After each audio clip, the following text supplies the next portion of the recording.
Bismillahirrahmanirrahim. Assalamualaikum warahmatullahi wabarakatuh. Ketemu lagi dengan Sri Ramadhani, NIM 1814080001 dari jurusan Tadris IPA Fisika kelas A, Universitas Islam Negeri Imam Bonjol Padang, dengan mata kuliah Metodologi Penelitian dengan dosen pengampu Ibu Dr. Milya Sari SPD MSI. Topik 3, Bab 2 Kajian Pustaka, dengan subtopik yang pertama menjelaskan pengertian dan pentingnya kajian pustaka, yang kedua menjelaskan bagian proposal atau persiapan penelitian yang membutuhkan kajian pustaka, yang ketiga menjelaskan cara-cara mengkaji bahan pustaka dan menyusun kerangka berpikir, yang keempat menjabarkan aturan pengutipan penulisan berdasarkan body note, footnote, dan endnote. Yang kelima, menjabarkan penelitian relevan dan cara penulisannya, dan yang keenam, menguraikan hipotesis dan contoh-contohnya. Menjelaskan pengertian dan pentingnya kajian pustaka. Pengertian kajian pustaka. Kajian pustaka adalah proses umum yang kita lalui untuk mendapatkan teori terdahulu. Pentingnya kajian pustaka atau literatur review. Salah satu tujuan dalam melakukan telaah pustaka adalah untuk menemukan penelitian terdahulu yang ada hubungannya dengan penelitian.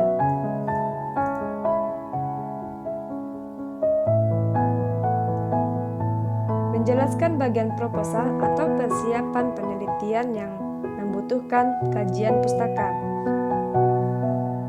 Berikut ini sistematis dalam penulisan karya ilmiah laporan penelitian. Yang pertama, bab 1 pendahuluan. Yang terdapat latar belakang, yaitu uraian singkat, jelas dan logis dari suatu kegiatan ilmiah untuk menjelaskan alasan mengapa permasalahan tersebut perlu dijawab melalui kegiatan penelitian.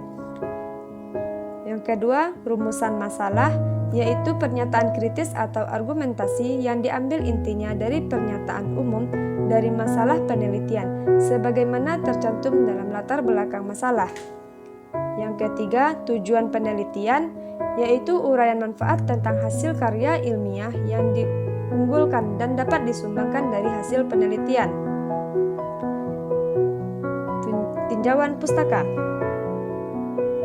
Yang pertama, landasan teori, yaitu seperangkat konsep yang mengkaji suatu pandangan sistematis tentang fenomena dalam penelitian dengan merinci hubungan antar variabel yang bertujuan menjelaskan serta memprediksikan fenomena tersebut.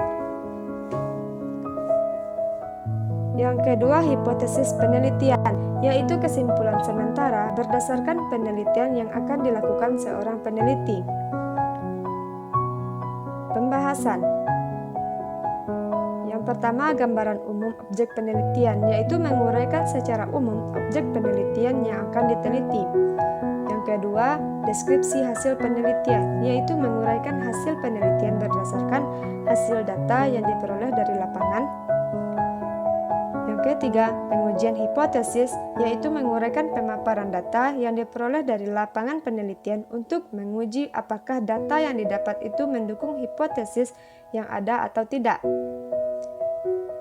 Penutup. Yang pertama, kesimpulan, yaitu memuat kesimpulan hasil penelitian berdasarkan tujuan penelitian. Yang kedua, saran, berisi saran penelitian yang ditujukan untuk pembaca ataupun berkaitan dengan penelitian. Yang ketiga, daftar pustaka, merupakan uraian referensi teoritis yang digunakan dalam penelitian. Dan yang keempat, lampiran, membuat referensi berupa dokumentasi yang digunakan dalam penelitian. Menjelaskan cara-cara mengkaji bahan pustaka dan menyusun kerangka berpikir.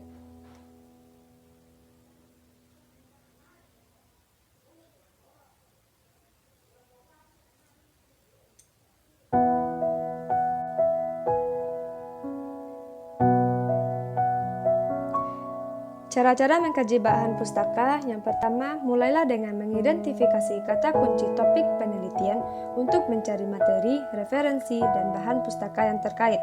Yang kedua, membaca abstrak laporan-laporan hasil penelitian yang relevan bisa didapatkan dari sumber perpustakaan, jurnal, buku, dan proceeding. Yang ketiga, membuat catatan hasil bacaan dengan cara membuat peta literatur, urutan dan keterkaitan topik penelitian dan referensi di bibliografi secara lengkap. Yang keempat, membuat ringkasan literatur. Yang kelima, membuat kajian pustaka. Yang keenam, pada akhir kajian pustaka, kemukakan pandangan umum tentang topik penelitian yang dilakukan berdasarkan literatur yang ada.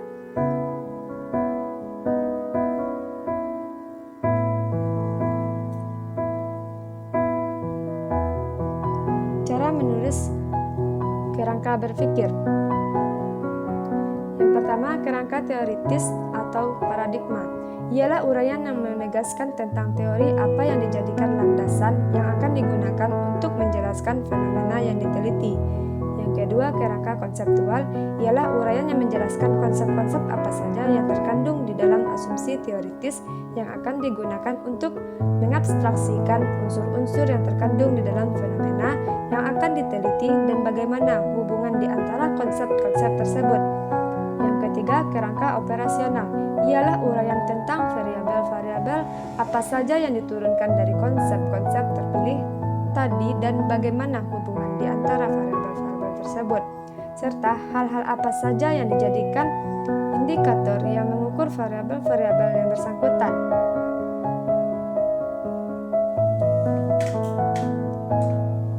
Menjabarkan aturan pengaturan penulisan berdasarkan body note, footnote, dan endnote. Yang pertama, cara membuat endnote, yaitu arahkan paragraf yang akan diberikan sumber referensi, kemudian pada tab reference, pilih insert endnote atau untuk membuat catatan akhir. Yang kedua, lalu kursor akan dipindahkan pada bagian untuk mengetik isi endnote. Nah, secara default, Word akan menempatkan isi footnote di akhir per halaman, sedangkan isi endnote di akhir dokumen skripsi atau jurnal. Isi endnote seperti yang telah diketahui atau yang diinginkan, secara otomatis Word akan membuat endnote pada akhir halaman.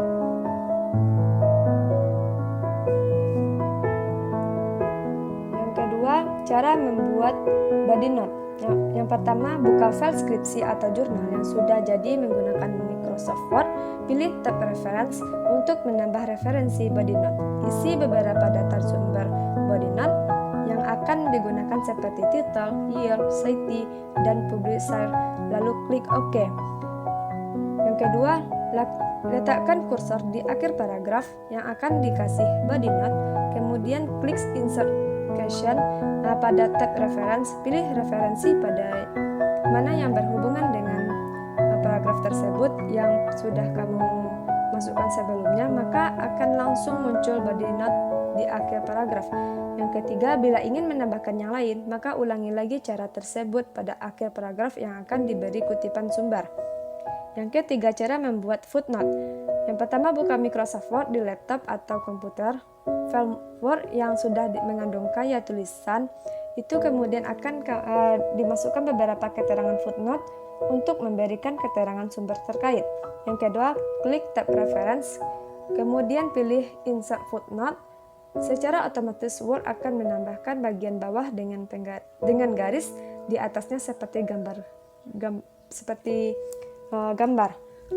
Ketikan catatan atau isi footnote akan dimasukkan secara otomatis di belakang kata atau kalimat yang diberikan footnote akan muncul angka kecil seperti di bagian bawah halaman akan ada angka dan keterangan yang telah diisikan. Dan yang terakhir, jika pointer diarahkan ke angka footnote akan muncul keterangan atau isi footnote. Bisa melakukan hal yang sama untuk membuat footnote lainnya yang secara otomatis nomor footnote akan berubah mengikuti urutannya.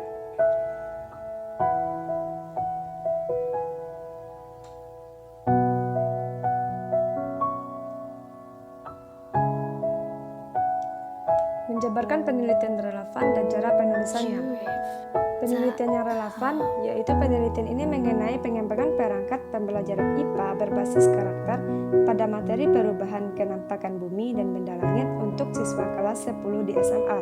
Berdasarkan eksplorasi peneliti, ditemukan beberapa tulisan yang berkaitan dengan penelitian ini. Menguraikan hipotesis dan contohnya. Fungsi pokok hipotesis dalam penelitian. Yang pertama, untuk menguji bukti teori. Yang kedua, mendorong timbulnya teori. Yang ketiga, menerangkan kejadian sosial. Yang keempat, sebagai prinsip untuk memfokuskan penelitian. Yang kelima, memberikan kerangka untuk menyusun kesimpulan yang akan diperoleh.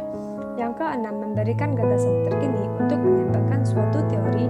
Yang ketujuh, memperluas wawasan penelitian tentang suatu indikasi yang sedang dipelajari. Yang kedelapan, memberikan arah pada penelitian.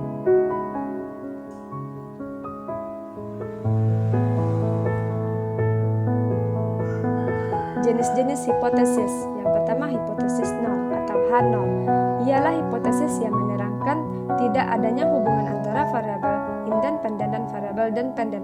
Artinya, dalam kesimpulan hipotesis yang dicoba ialah ketidakbenaran variabel X atau mempengaruhi Y. Contohnya, tidak terdapat hubungan antara warna baju dengan kecerdasan mahasiswa. Hipotesis kerja atau H1 ialah hipotesis yang menerangkan adanya hubungan antara variabel independen atau X dan variabel dependen atau Y yang diteliti.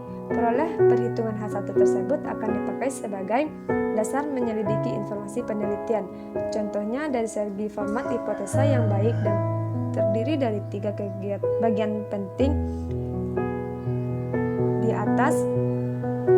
Dapat contoh hipotesa yang dalam penelitian sebagai berikut.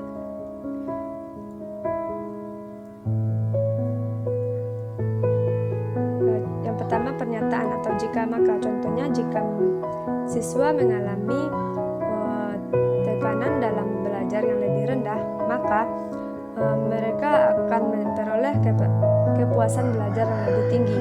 Yang kedua, hipotesis dan alternatif. Contohnya H0, yaitu tidak ada pengaruh signifikan kenaikan nilai terhadap hasil belajar, dan HA-nya yaitu ada pengaruh signifikan kenaikan nilai terhadap hasil belajar. Yang ketiga, hipotesa direksional dan non-direksional. Contohnya yaitu ada hubungan langsung variabel gaya siswa dengan ketidakpastian lingkungan belajar. Terima kasih telah menonton video kali ini dan semoga mendapatkan ilmu-ilmu yang bermanfaat. Dan jangan lupa tonton lagi video-video selanjutnya. Wassalamualaikum warahmatullahi wabarakatuh.